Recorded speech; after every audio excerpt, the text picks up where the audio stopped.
My girlfriend used our anniversary trip to meet up with her ex, so I canceled her return ticket. Now she is desperate to reconcile. I'm 30 male, and I've always been the kind of guy who values loyalty and trust above all else in a relationship. I work a steady job as a financial analyst, and while I'm not flashy, I enjoy treating the people I care about to nice things. That's why when my girlfriend, let's call her G, and I reached our 2-year anniversary, I decided to go all out. I booked a week-long trip to a picturesque coastal town, complete with a luxury hotel and reservations at some of the finest restaurants in the area. G was thrilled when I told her about the trip, or so I thought. She gushed about how romantic it was, how lucky she felt to have someone like me. But looking back, there were little signs I should have noticed. The way she seemed more excited about taking Instagram photos than spending time with me, the subtle way she steered conversations back to her needs and wants. It all hinted at something deeper. But I ignored it, chalking it up to her personality. That was my mistake. The trip started off perfectly. We arrived at the hotel, and G was practically glowing as she snapped pictures of the room, the view, and the welcome champagne. The first couple of days were wonderful. We explored the town, relaxed on the beach, and indulged in the kind of meals you dream about. But then, on the third night, things took a turn. We had just finished dinner when G mentioned she wanted to check out a nearby boutique the next morning. I saw online that they have some exclusive designer pieces, she said, her eyes lighting up. It's the kind of place I'd never get to shop at back home. Sure, I said, smiling. We can swing by before we hit the boardwalk. She hesitated for a moment, then added, Actually, I was thinking of going alone. You don't have to come. I know shopping's not really your thing. That struck me as odd. We'd been doing everything together on this trip, so why suddenly the need for alone time? Still, I didn't want to make a big deal out of it. All right, I said. Just let me know when you're heading out. The next morning, G left the hotel early, claiming she wanted to get to the boutique before it got crowded. I stayed back, planning to catch up on some emails and enjoy a leisurely breakfast. But as the hours ticked by, I started to feel uneasy. G hadn't texted or called, which was unusual for her. She loved to update me on her every move, especially when she was shopping. Around noon, I decided to take a walk and grab some coffee. That's when I saw her, sitting on the patio of a small cafe, laughing and leaning in close to a man I didn't recognize. My stomach dropped. They were too far away for me to hear their conversation, but the body language was unmistakable. She looked relaxed, flirtatious, completely at ease. I stood there for a moment, debating whether to confront her right then and there. But something told me to hold off. Instead, I pulled out my phone and snapped a couple of pictures. If she was going to lie to me, I wanted proof. I walked away from the cafe, my mind racing. Who was this guy? How long had this been going on? And more importantly, why was she doing this on a trip I had planned for us, using my money? A wave of anger surged through me, but I forced myself to stay calm. If G was bold enough to meet up with another man during our anniversary trip, I needed to be smart about how I handled it. When she returned to the hotel a few hours later, she acted like nothing had happened. She breezed into the room, shopping bags in hand, and flashed me a bright smile. I found the cutest dress, she said, holding up a bag. You're going to love it. I nodded, keeping my tone neutral. Looks like you had a good time. I did, she said, oblivious to the edge in my voice. The boutique was amazing. And the cafe? I asked, watching her reaction closely. Her smile faltered for a split second before she quickly recovered. Oh, I just stopped for a coffee. It was a long walk. Alone. I pressed. She hesitated, then laughed nervously. Of course. Who else would I be with? Her lie confirmed everything. I didn't say anything else, but inside I was seething. She was so comfortable lying to my face, and I wondered how many other times she had done it. But instead of confronting her right away, I decided to let her dig her own grave. The next couple of days were awkward. G seemed to sense that something was off, but I didn't give her any indication of what I knew.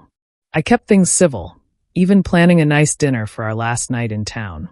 She was back to her bubbly self, likely assuming I hadn't caught on to her antics. That night at dinner, she started talking about the future, dropping hints about how we should start thinking about combining finances before getting married. It just makes sense, she said, twirling her wine glass. We're going to be a team, right? I smiled and nodded, playing along. Of course. Little did she know, I had already made up my mind about what was coming next. The morning of our departure, I woke up early and quietly gathered my things. G was still asleep, so I slipped out of the room and headed to the front desk. I informed the staff that I'd be checking out early and paid the remaining balance on the room. Then I opened my airline app and canceled G's return ticket. It felt cold, but after what she'd done, I felt no obligation to make her life easier. As I walked back into the room, G was just starting to stir. She smiled groggily. Morning. What time are we leaving? I've already checked out, I said, keeping my tone casual. But I'll be heading to the airport on my own. Her brow furrowed. What do you mean? I pulled out my phone and showed her the pictures I'd taken at the cafe. Recognize this? Her face went pale. I can explain, she stammered. I'm sure you can, I said, grabbing my bag. But I don't care to hear it. Enjoy your time with him, G. You won't be coming back with me. G's reaction was immediate and chaotic. She bolted out of bed, her face contorted with panic. Wait, you don't understand. It's not what it looks like, she pleaded, stepping toward me. I stood my ground, keeping my voice calm. Really? Because it looks like you used the trip I planned and paid for to meet up with your ex. Did I miss something? She opened her mouth to respond but hesitated, clearly trying to come up with an excuse. He's just a friend, she finally said, her voice shaky. I wanted to catch up while we were here. That's all. A friend, I repeated, holding up my phone. Because you looked awfully cozy for just catching up. Her eyes darted to the door, then back to me. I was going to tell you. I just didn't know how. I let out a bitter laugh. You didn't know how? How about you just don't cheat on someone who's done nothing, but treat you with respect? Her panic turned to anger. Cheating? You're being ridiculous. I didn't even do anything. Do you think I'm an idiot, G? I snapped. I overheard your conversation with him at the cafe.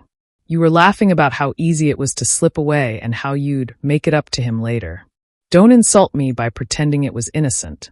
Her face turned red, a mix of shame and fury. So you were spying on me? I shook my head. No, I wasn't. But I caught you in the act. And now you're going to deal with the consequences. She froze, realizing the gravity of the situation. What do you mean? I canceled your ticket, I said bluntly. You're on your own. Her jaw dropped. You what? You heard me, I said, slinging my bag over my shoulder. You can figure out how to get back home. Maybe your friend will help you. I'm done. She lunged for my arm, desperation in her voice. You can't just leave me here. How am I supposed to get home? That's not my problem anymore, I said, pulling away from her grasp.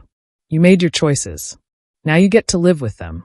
As I walked out of the room, she followed me into the hallway, her voice rising. You're overreacting. This is insane. I didn't even do anything wrong.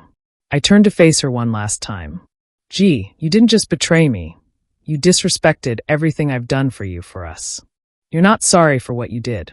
You're sorry you got caught. Goodbye. With that, I walked away, leaving her standing there in disbelief. The elevator doors closed, cutting off the sound of her protests. At the airport, I felt a strange sense of peace. Sure, I was angry, and part of me was still reeling from the betrayal. But another part of me felt lighter, freer. I dodged a bullet, and I knew it. When I landed back home, I turned on my phone to a flood of messages from G. The tone of her text swung wildly, from pleading to angry to outright accusatory. You're being so unfair, one message read. I didn't deserve this humiliation. Another said, please, let's talk. I'll explain everything. I made a mistake, but I still love you. I didn't reply. Instead, I forwarded the pictures and details of what happened to a couple of mutual friends who were bound to ask questions once G started spinning her version of the story. Sure enough, a few of them reached out, shocked and apologetic. I can't believe she did that, one friend said. You don't deserve someone like her. No, I don't, I agreed. And that's why I'm moving on. A few days later, G managed to get back home, though I didn't bother to ask how. She tried one last time to reach me, showing up at my apartment unannounced. I opened the door, but only enough to make it clear I wasn't inviting her in. Please, just give me 5 minutes, she said, her voice trembling. I'm sorry for everything. I was stupid, I wasn't thinking. I'll do anything to make it up to you. I stared at her, the sincerity in her voice almost convincing. But then I remembered how easily she'd lied to me, how comfortable she'd been using our trip to reconnect with someone else. No, G, I said firmly. You didn't just make a mistake, you made a choice. And I'm making mine. We're done.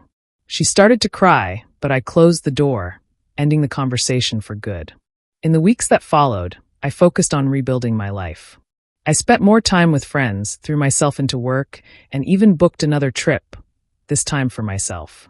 It felt empowering to reclaim what G had tried to take from me.